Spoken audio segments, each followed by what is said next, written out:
right. Welcome to the Pipeline of People podcast powered by Resorix, the show where boutique firm leaders trade less admin for more advisory.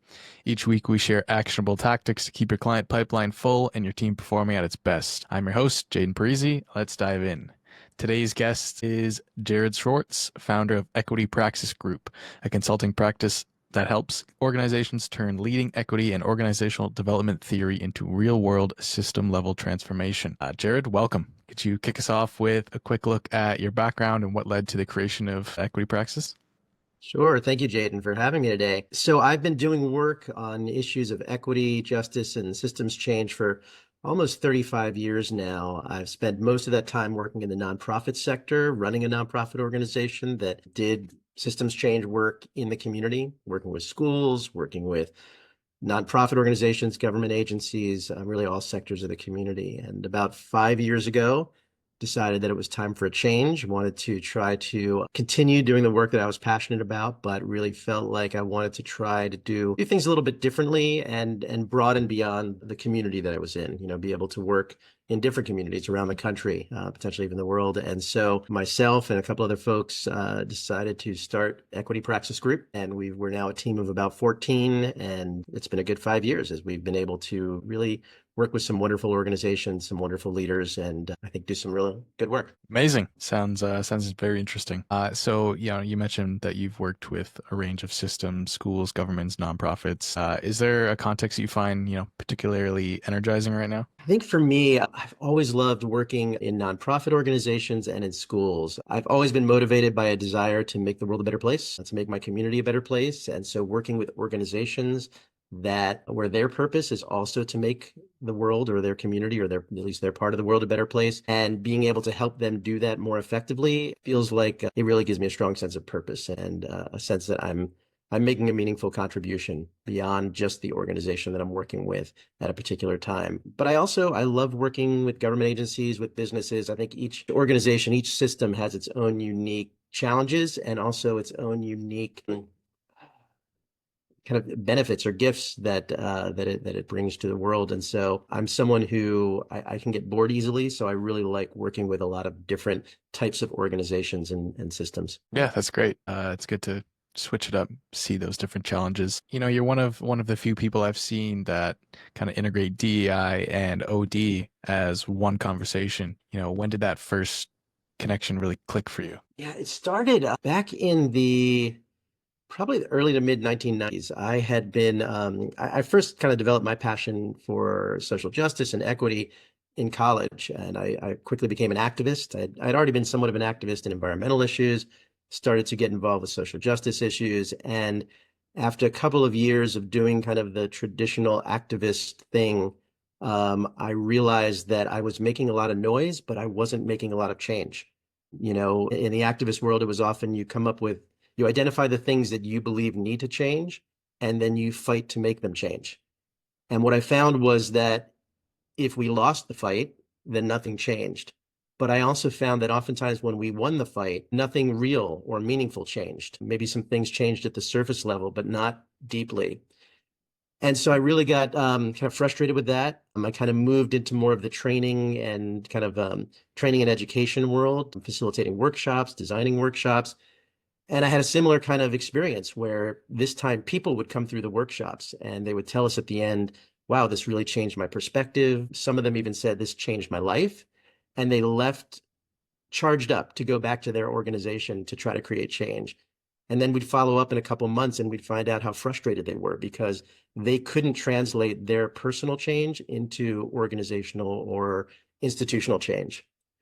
And so I was really struggling at this point. I was like, I didn't understand why this was the case. And I realized that I understood a lot about the things that I thought needed to change. And I understood how to support people in changing, but I didn't know much about how systems changed. And that really led me to OD. I was talking about this frustration actually with a friend who said, it sounds like you need to look into OD. And I said, I have no idea what that is.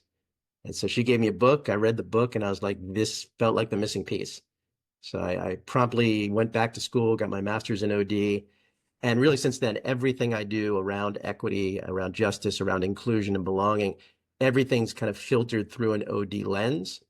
And all the OD work I do is filtered through an equity lens because I really do feel like these two strands fit together so well. And it's not that activism isn't still needed in the world; it is. But I think that OD is a better vehicle for me as a change agent, and I think it's a strategy that works in a lot of places. Yeah, that's a great way to explain it. I wouldn't have made that connection myself. Yeah. So for those that don't know, what exactly does equity praxis do? And, what kinds of challenges do you help leaders, teams navigate? Yeah, well, ultimately, it really is about organizational effectiveness or team effectiveness. We work with organizations to help them better be able to accomplish their goals, but we do it by first helping to identify, what are the challenges, what are the opportunities, and then we help them understand how issues of equity, inclusion, belonging may be underlying some of what's going on in their organization. And that by addressing issues of equity and inclusion, they can more effectively build teams, they can more effectively problem solve, they can more effectively innovate, and ultimately accomplish the goals that they want to, whether that's a business that's trying to improve its bottom line, or whether that's a community group that's trying to create change, policy change at the community level, or a school that's trying to improve student outcomes. Whatever their outcomes are, we have found and truly believe that if we don't address equity issues, if we don't create an organization where people feel like they belong and can fully bring their full selves to that organization, they're not going to be as successful as they could be. Yeah, for sure. No, I feel like a lot of businesses see DEI as like, a nice to have or like culture builder, but they don't see it as a way to strengthen their teams or, actually directly increase the effectiveness of your teams and like how you generate revenue. Absolutely. And the research is out there. It shows that organizations that are more diverse and inclusive and equitable, they innovate more, they have better problem solving, they do increase their bottom line, they increase profits, they increase outcomes, whatever their bottom line is as an organization, effectively addressing issues of equity, inclusion, and diversity do enhance that. Mhm. Do you see a lot of resistance these days to it? Like, how do you distinguish between surface tension and kind of deeper misalignment? Yeah, I see a number of different types of resistance to the work. Some of the resistance is strictly, people who don't believe in equity, don't believe in inclusion, don't believe that we should be making organizations more diverse and actively are against that. But I would say that historically that's been the least amount of resistance, and that more resistance tends to come from people who are just afraid that they won't have the skills to operate in this new organization or this new world, afraid that they don't have the skills to actually make change happen effectively, not sure, that they're not sure how to do it, that they don't want to make things worse in their organization, or especially now in this current political climate in the United States, at least, afraid of repercussions in terms of the government backlash that we're seeing.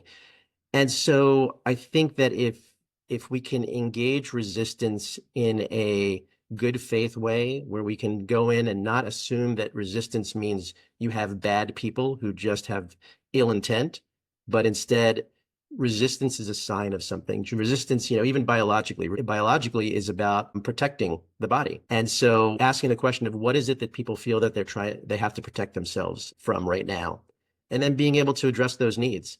If it's I'm afraid I don't have the right skills, okay, how do we get them the right skills?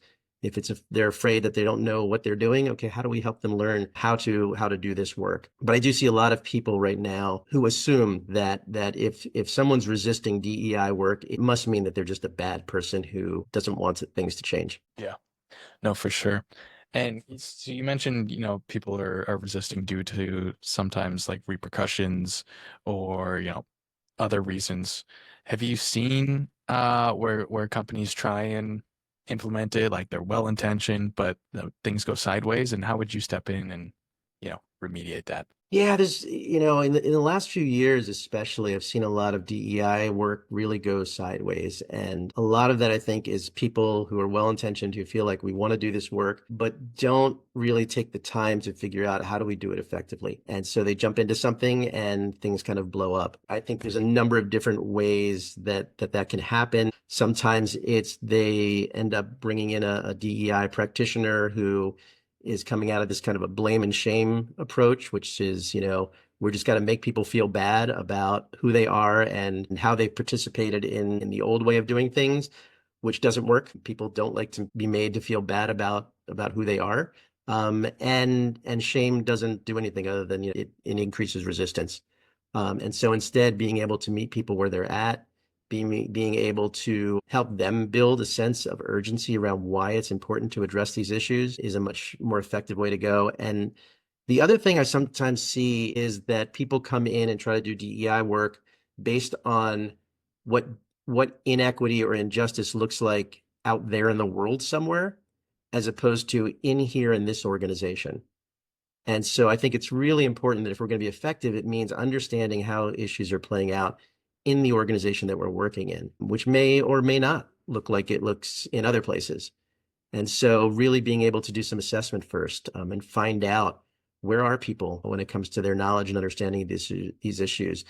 To what extent do people feel like they are valued and included and that they belong in this workplace, in this school, in this government agency, in this community, et cetera? What are the barriers to opportunity and access here in this organization? And then being able to work from there and address those in very real ways. Yeah, that's very interesting because every business is so different in the way they work and the people and the processes and the team. So what are some things that you kind of look for, when you would go into a business and do that?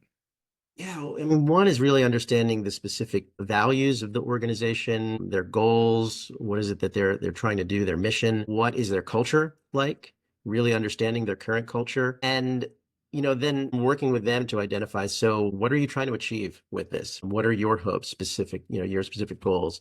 And sometimes they know what they are, sometimes they don't, but if they either way, it's really helping them articulate what those goals are so that we can then try to address those issues.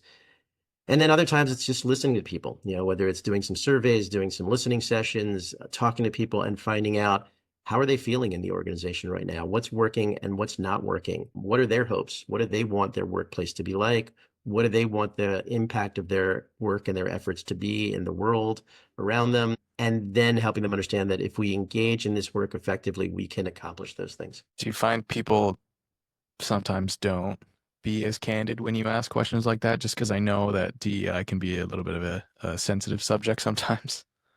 Yeah, we do a lot to try to make things safer for people to share. So that might mean anonymous surveys. That might mean, letting them know that we're going to do some listening, but we're not going to share what they said back with their organizational leadership in any way that would identify who they are, but instead just pulling out the themes.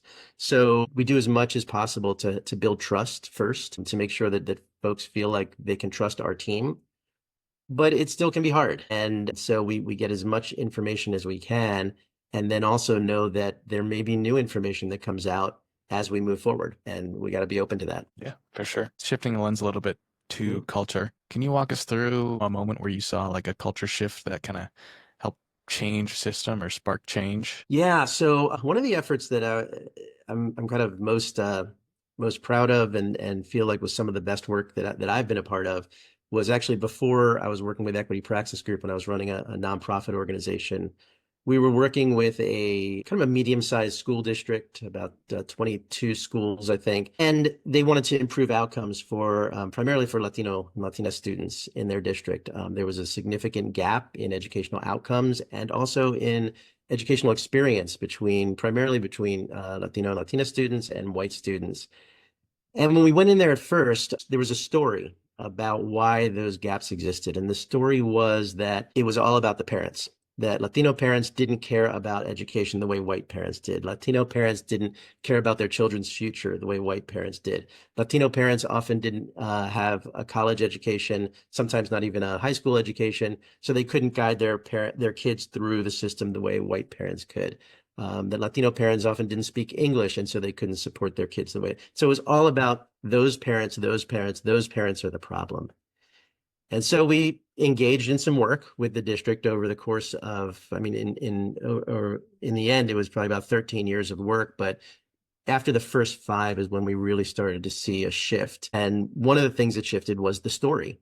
And the story was no longer blaming those parents, the parents of the Latino students, The story became that this is a complex issue, that racism exists in our society and in our district, and that impacts student achievement, especially for student achievement for students of color. That we as educators can do a lot, and we as educators in partnership with parents can do even more. And that Latino students are as smart and Latino parents care as much as white students and white parents. And so we saw the story shift. In other words, the culture really started to shift. And that led to changes in expectations. So the expectations for Latino students went up significantly. And the kinds of strategies that they can implement when the story was no longer, well, it's the parents' fault, so we can't do anything as educators, shifted to we can do a lot and we can do a lot working with parents. All of a sudden new strategies emerged. So parent engagement happened, creating committees where parents, students, and educators sat together and identified what's working in the school and what's not working at the school, and what are new solutions that we can engage in. Bringing in training on unconscious bias and on how racism can exist within the curriculum and pedagogy led to new curriculum and new pedagogy that improved outcomes and increased student engagement. When they shifted from a punitive discipline culture to one of restorative discipline, so that discipline no longer severed the relationship between a student and the school, but actually restored that relationship and got students re-engaged. We saw all of a sudden discipline problems drop dramatically for Latino students. So many different strategies for change opened up once the story changed, once the culture changed. And I think Amazing. that's true in other organizations as well. Sounds very impactful. Quite the change. Um, what does it mean to design for equity, not just educate people about it? And I think that Yeah, kind of so ties in. yeah, so designing for equity really means looking at every aspect of the organization, the culture, the structure, the policies, the procedures. It means saying that it's not enough to just say, hey, our doors are open and anyone's welcome.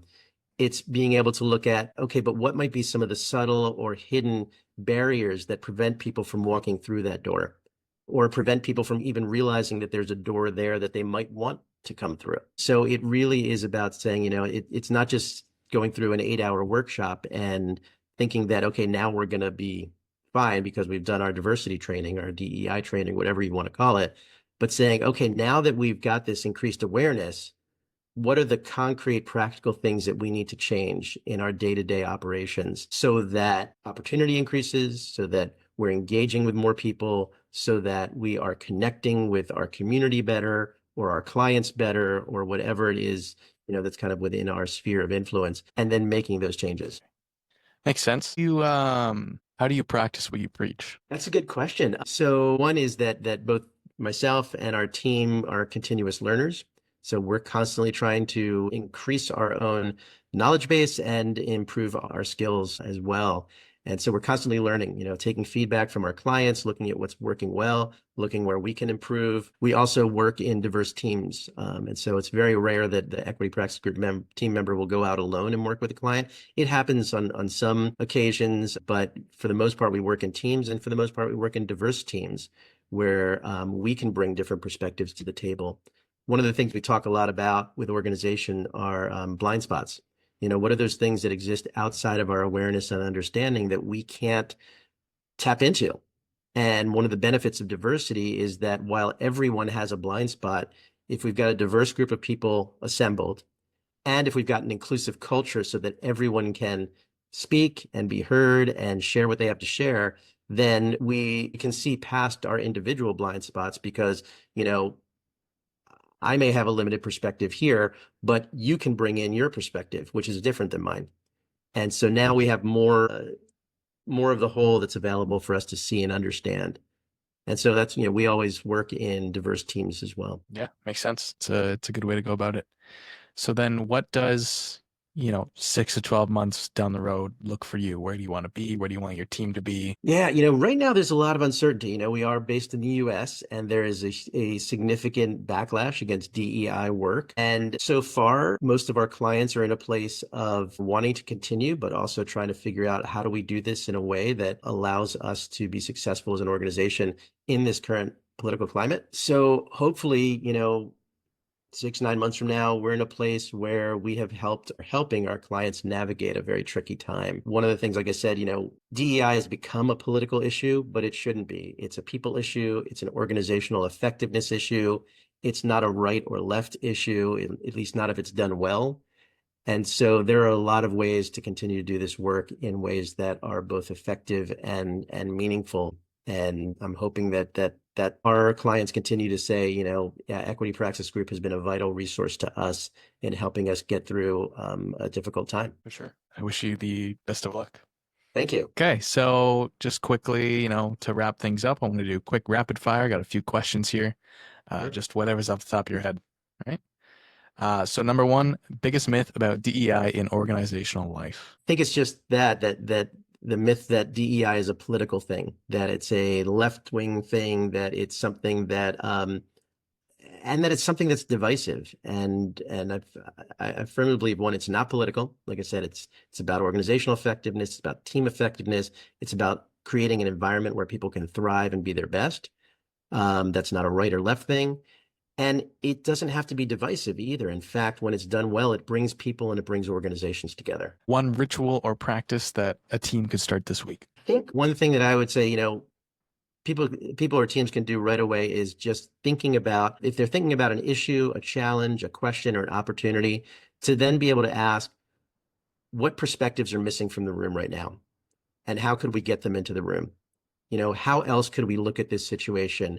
And if those of us here that are part of the conversation already can't see it in different ways, who can we bring in that would help us see it in different ways?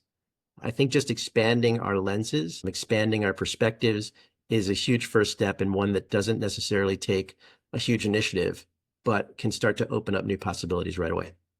Yeah, I 100% agree. And I think that applies not even just to DEI, but also, a hierarchy, like let the more junior staff have a say in things, get their opinion, feedback. Absolutely. I think that, that makes me think of, there's another myth that's out there, is that DEI equals race, that we're only focusing on race and that's all it means. And that, I think, is another myth, that, that DEI means looking at human difference, and making sure that people of different backgrounds, but also perspectives, positions in the organization, roles in the organization, length of time in the organization, et cetera, that all of those folks are in the room in meaningful ways and can contribute.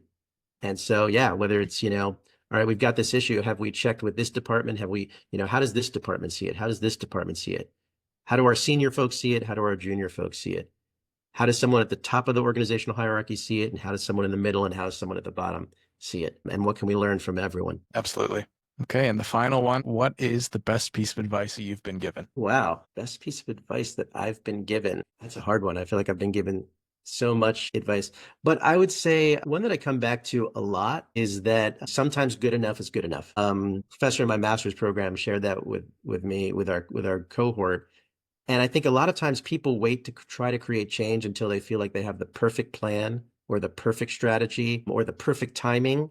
And I don't think there is a perfect. And so sometimes it's, you do need to do it with intention and you do need to do it well. But I do think, if you're constantly waiting for the perfect time, the perfect strategy, the perfect consultant, the perfect team, whatever it is, nothing will ever happen. And so sometimes moving forward with a plan that's good enough is good enough. And then staying open to the learning that happens as you go, and pivoting and adapting as you learn. Absolutely. You don't want to fall into analysis paralysis, as they call it. Exactly. Okay, well, Jarrod, thank you so much for a very thoughtful conversation. Where can listeners connect with you or learn more about Equity Praxis? So they can go to our website at equitypraxis.com. They can reach out to us by email, epg@equitypraxis.com. And welcome a conversation with folks. See if there's ways that we can support you. If today's conversation sparks something, share this episode, tag Jarrod with your takeaway. Until next time, I'm Jaden Parisi. This is the Pipeline and People podcast by Versorix.